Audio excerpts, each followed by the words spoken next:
अपने चरणों की पावन कृपा करेंगे तब वो चीज मिलेगी।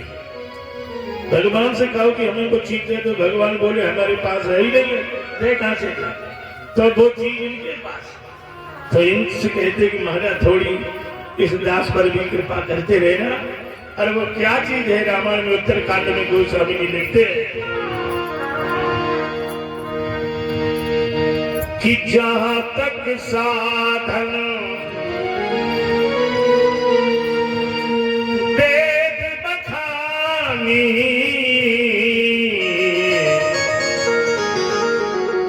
और सब कर फल हरि भगत भवानी। वो है का भगती जो सब साधन सुख मूला मिले जो संत हो ये अनुकूला। जय हो जय हो। अगर संत जिन कृपा कर दे तो भक्ति आएगी, और बिना भक्ति के भगवान रीझ नहीं सकते, चाहे बचते। आइए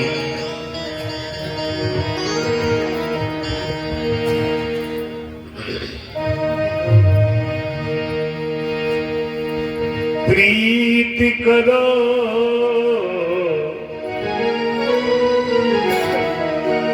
मनमोहन से,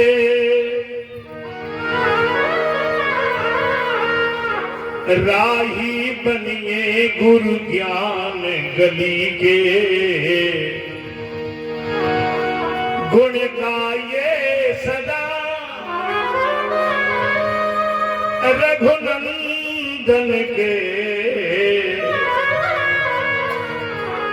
और दास बनो बजरंग बली के। अपने रंग राजेश न कोई अपना, सब नीत है तकदीर के बनी बनी के, अपने उर में सदा रखिए पद पंकज श्री वृषभानु लली के। अपने उर में सदा रखिए पद पंकज श्री मिथिलेश लली के। आइए प्रार्थना करें भगवान से, प्रभु और बुलाए लो अपनी नागरिया। जय जय।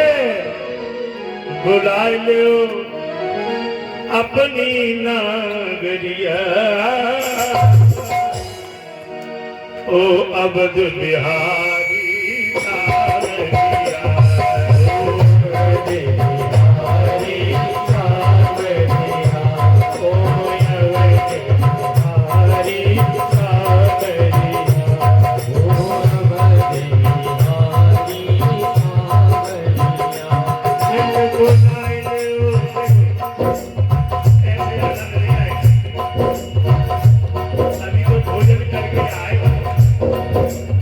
सभी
भगवान की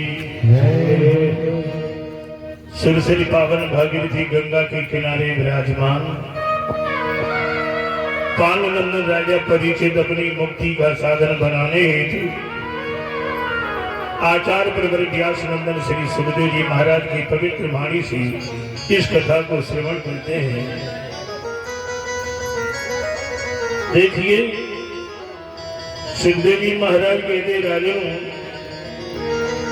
एकदा संध्यात्रयम् कश्यपो वदित भार्यामहे पुत्रेत यति तन्मयतया यति गृहि हरि कृपातं याचनम्।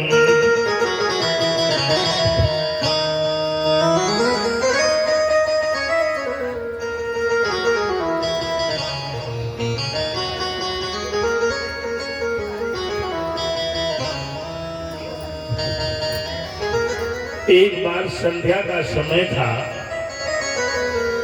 महात्मा कश्यप जी की आराधना संध्या उपासन करने बैठे थे। कश्यप जी की 10 पत्नियां हैं। जिसमें जितना जीव है वो उन्हीं की संतान है। यहाँ महारानी 2 पत्नियों का वर्णन है। एक का नाम है दिति, एक का नाम है अदिति। दिति महारानी संध्या के समय उपासन करने बैठे महाराज जब इस समय तो जाकर के अपने पति कश्यप जी से कहती है, महाराज इस समय हम कुछ आस लेके आई हैं, मेरे पुत्र नहीं, पुत्र की कामना लेके आपके पास आई हैं, मेरी इच्छा पूर्ण कीजिए। कश्यप जी ने कहा, देवी तुम मेरी पत्नी होकर के संध्या के समय ये इच्छा रात्रि का इंतजार कर, क्योंकि संध्या के समय भोग विलासता का नहीं, संध्या के समय ईश आराधना का होता है। शास्त्र में आया है, जो पुरुष संध्या के समय दिन के 12-2 बजे प्रातः 4 बजे मुहूर्त में अमावस, पूर्णमासी, अष्टमी, प्रतिपदा, नवरात्रि, एकादशी किसी तीर्थ स्थान में जो स्त्री से वो करता है, उसे हजारों जन्म रो नरक में जन्म लेकर के कीट मकरू बनना पड़ता है। परंतु दिति ने मजबूर कर दिया कश्यप जी। कश्यप जी ने उसकी इच्छा को पूर्ण तो किया। उधर से भगवान शंकर जी नंदीगढ़ पर बैठे आ रहे थे। दिति ने प्रणाम किया तो शंकर जी को क्रोध आ गया, इस समय मेरा भ्रमण करने का समय था, तूने मेरा अपमान किया है। पुत्र के लिए तो जा, मैं तुझे श्राप देता हूं, पुत्र तेरे 1 नहीं 2 होंगे, पर इतने महान असुर पैदा होंगे कि धरती पर आते ही हाहाकार मचा देंगे। देवता नहीं होंगे, असुर पैदा होगा। दिति चरणों में गिर पड़ी, अगर मेरे पुत्र राक्षस होंगे तो हमारे वंश का उद्धार कैसे होगा महाराज। तब भगवान भोले वाले प्रसन्न होकर के दिति से बोले, पुत्र तो तेरे असुर ही पैदा होंगे, पर तेरे कुल में उद्धार करने के लिए तेरा जो प्रपुत्र होगा वो इतना विष्णु का भक्त होगा कि भगवान को दर्शन देने के लिए उसके आगे आना ही पड़ेगा, और तेरे कुल का उद्धार उसके द्वारा होगा। समय आने पर महाराज श्री सुखदेव जी कहते हैं, महाराज एक दिन भगवान सेठ सैया पर पड़े सो रहे थे। आपने कभी सोचा हो, कभी सुना हो कथा में कि भगवान से सैया पे जग रहे थे? सुना है कभी? कैसा भी लोग कहते थे डोगरा गांव में, तो कहते हैं भगवान सो रहे थे, क्या इनके पास कोई काम नहीं है कि जग जाए? ये सोते ही रहते हैं। महाराज ने नींद बहुत आती है, और कहां पे आती है? सांप का फन कोई सोने की जगह है? सांप के फन पे बड़ी अच्छी नींद आती है, नहीं बड़े जन्म की बात है। एक दिन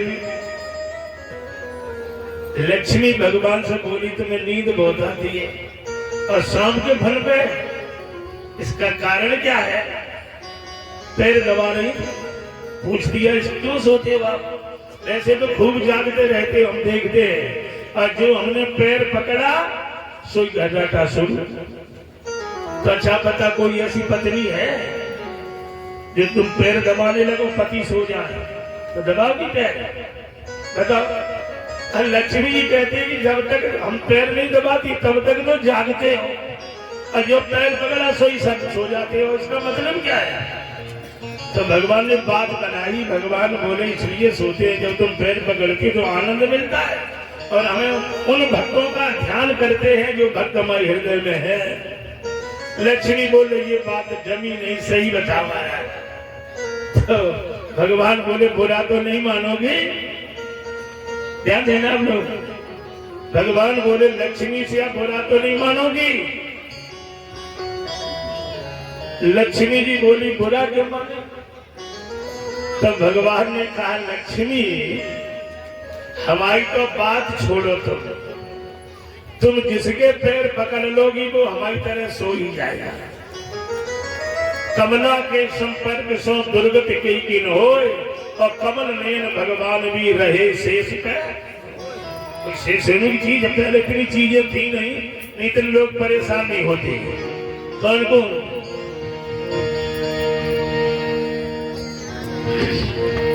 कि डबल बेड हो तो जगह बदल लगे, पहले नहीं थे। डबल बेड हो तो कहूं विष्णु जी के पास, तो शेष के फन पर सैया लगाते क्यों? डबल बेड हो तो विष्णु जी के पास, तो शेष पर सैया लगाते क्यों? और माचिस जो होती, माचिस जो होती सियाजू के पास, तो बने अशोक में सशोक दुख सहिती क्यों? टेलीफोन हो तो जो मथुरा से वृंदावन के लिए, तो श्री कृष्ण के वियोग में गोपियां रोती क्यों? वाहन जो हो तो मां शीतला पर, तो गदहा पे सवारी बिचारी बनाती क्यों?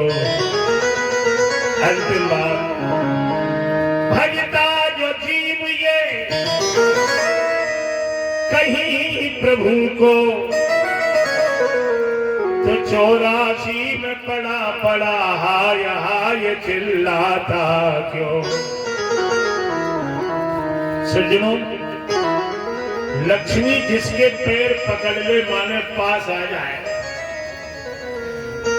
अब सोचो आप, भगवान को ये पता नहीं है कि शेष पूरी पृथ्वी को अपने सिर पे धरे पहले से। शेष नामी सारी पृथ्वी को अपने खोपड़ी पे रखे हैं, और ये ऊपर से सो नहीं, उसके ऊपर बताओ पता ही नहीं है। इसी तरह कहने का मतलब समाज की ये दशा है, जब तक वोट ना दे तब तक तो तुम्हारे पास सब लोग आएंगे, और जो महाराज पद मिल गया फिर नीचे वाले को दिखाई, नीचे वाले दिखाई नहीं देते, ऊपर क्या हुई जाना। ये लक्ष्मी का प्रभाव है। तो एक दिन लक्ष्मी पैर दबा रही थी, सो भगवान एकदम चौंक। लक्ष्मी मैया बोली क्या हुआ? भगवान बोले तुम पैर दबा रही हो तो हमारे पीड़ा हो रही है पैर में। पीले पीलो एकदम पीले पैर में, ये गड़बड़ ठीक नहीं। हाँ, गद्दी के सामने से मत निकलो कोई, और जिसको प्यास लगी हो तो एक बार पी लो जितना पीना हो।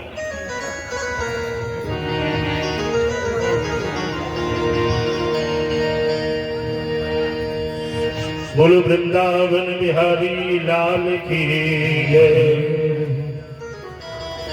अब आप अंदाजा लगाइए भगवान के चरण कितने कोमल है।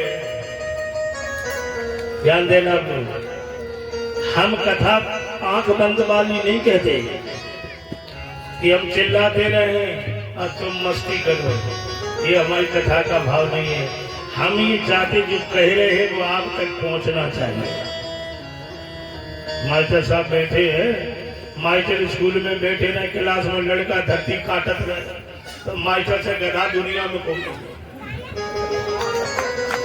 ध्यान है ना, मास्टर पैर रखे कक्षा में, लड़का बिल्कुल शांत हो जाए, उसी मास्टर का सम्मान होता है जिससे कुछ मिलता है। ध्यान देना, बैठे हैं हमारे महाराज, हाँ बैठे हैं।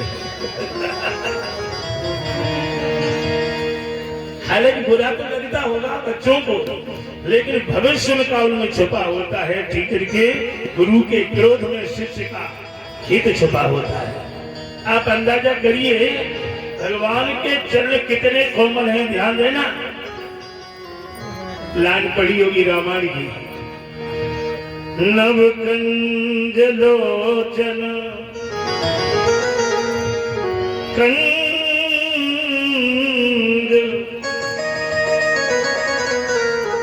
पद कंजारगम श्री रामचंद्र कृपाल भजन हरण सब भय।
नव कंज लोचन कंज कर पद कंजारुणम, जिनके चरण, ध्यान है ना,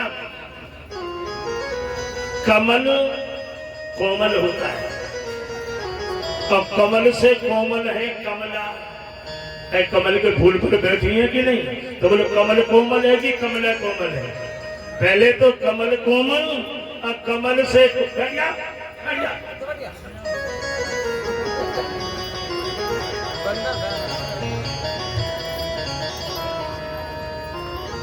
कमल कोमल है, अब कमल से कोमल है कमला, और कमला से भी कोमल है कमला के हाथ। और वह हाथ जब भगवान के दबा रही है तो भगवान कहते हैं मेरे पीड़ा हो गया। अंदाजा लगाइए आप भगवान के चरण कितने कोमल होंगे सज्जनों। एक बहुत अच्छा प्रसंग है रामचरित मानस की, दो चौपाइयां हृदय को रुला देती। अयोध्या के सम्राट नगर में दो पुरुष हैं, एक है मंथरा और एक है भरत जी। दोनों जन एक ही घर में रह रहे हैं। मंथरा जिस घर में रहती उसी में भरत रह रहे हैं, और जिसमें भरत रहते उसी में मंथरा रहती है, और दोनों को एक ही बीमारी है। भरत जी किस लिए रो रहे? दोनों को एक ही बीमारी है। मंथरा को क्या बीमारी है? ध्यान देना, मंथरा ने देखा नगर सजा है अयोध्या, तो लोगों से पूछ रही है क्या